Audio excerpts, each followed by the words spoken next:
Good morning. How are you today?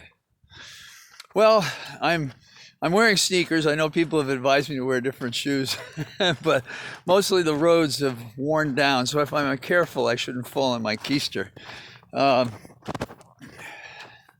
I've been trying to think of images of what it is we're going through, and you'll understand in a moment. Well, I'm not far from Brunswick, and there are a lot of trains that run through there. And I sort of have the feeling like you have the sound of a train and it's coming toward you and it gets louder and louder and louder. And then it's there and it's dominating and you can't hear yourself think. And then it goes away and becomes fainter and fainter and fainter. Okay, I haven't lost my mind.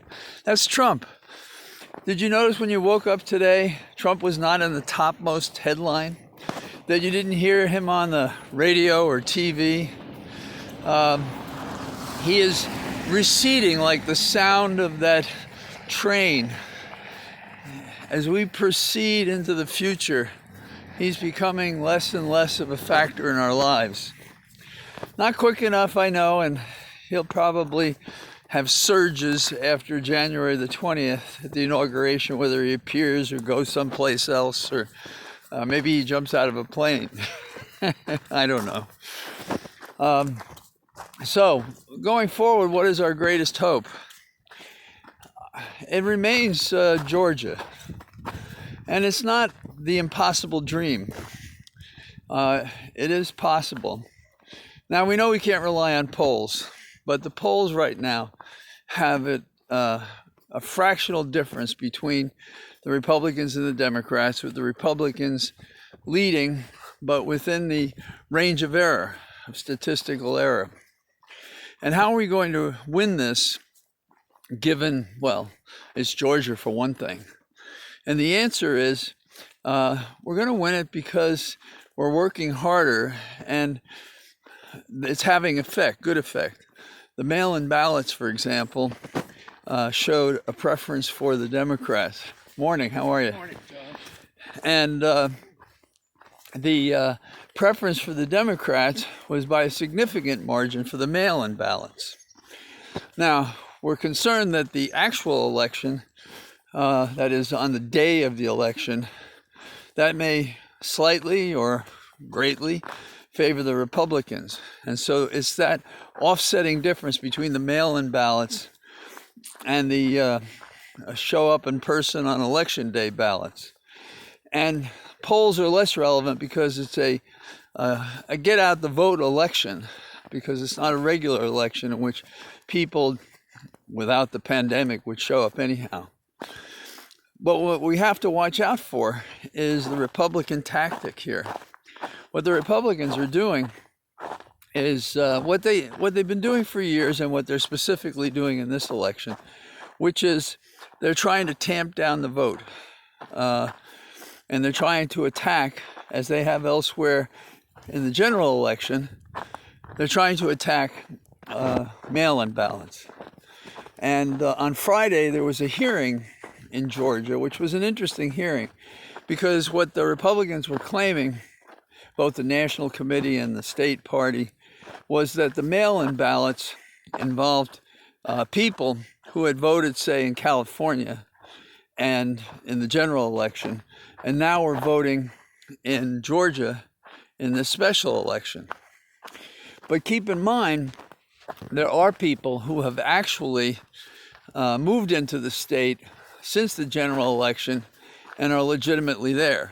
The Republicans want to believe they're only there to vote in the election. Well, but according to the reports I've read, we're only talking about 500 ballots, or that can be identified to fit in this category.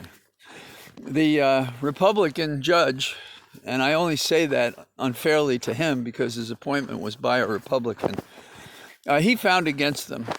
And there have been several other cases, and they've been thrown out of court. So what can we expect?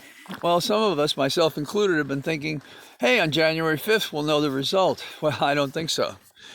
What's going to happen, I guess, is there are going to be lawsuits after the fact.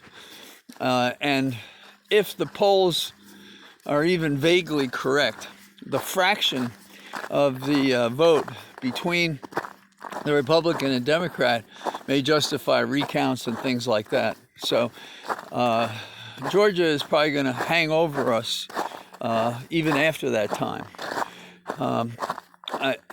I've expressed the opinion that, you know, if you're in the Biden camp and you're considering who to appoint to be AG based on what you can expect or not expect in terms of confirmations in the Senate, you might know by the 7th or whatever. Well, maybe not, because of the challenges that we can expect. Now, what is this all to say? This is all to say that it's still worthy if you can send your $5 or $10, because two things are going to happen. One is there'll be last-minute advertising in this election.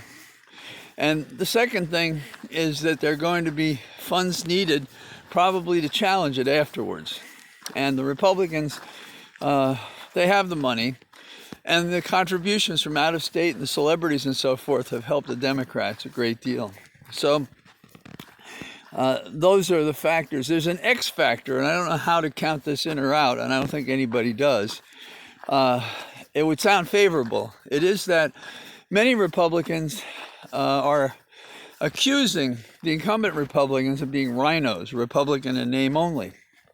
So as a result of that, they may suffer. And I saw some messages in Georgia, maybe you've seen the same ones, in which people say, why vote for the Republican? Because the computers, that is the voting machines, will immediately turn it to a Democratic vote.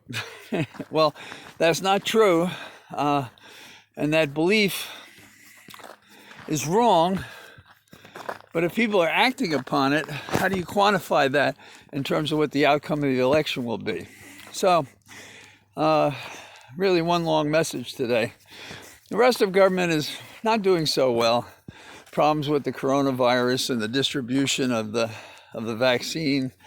It does look like in that category, Dents is moving forward a little bit. Maybe he's thinking he should run in 2024. He did such a good job as the VP.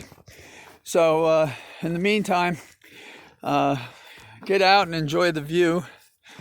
Give a few dollars if you haven't, if you can, to the race in Georgia, and enjoy the fact that that train is going off into the distance. The sound of Trump recedes, and that's a pleasure in and of itself. Bye-bye.